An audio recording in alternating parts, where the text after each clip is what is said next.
we are going to let x equal the number of hours it would take together.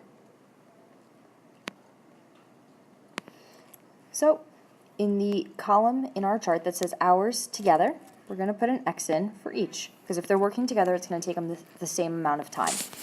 All right, person 1 is Tim, person 2 is Sal. All right, we know Tim can paint the room in 7 hours, so he can paint one room in 7 hours. We write it as a fraction. Sal can paint one room in 3 hours. These are rates, all right?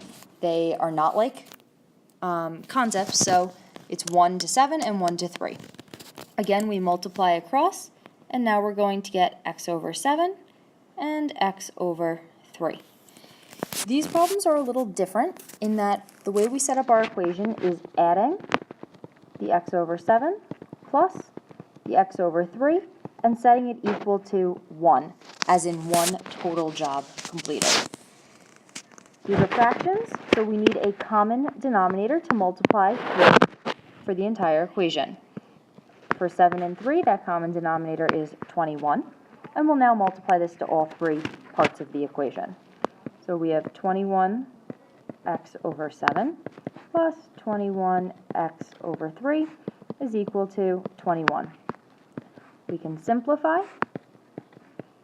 and we get 3x plus 7x equals 21.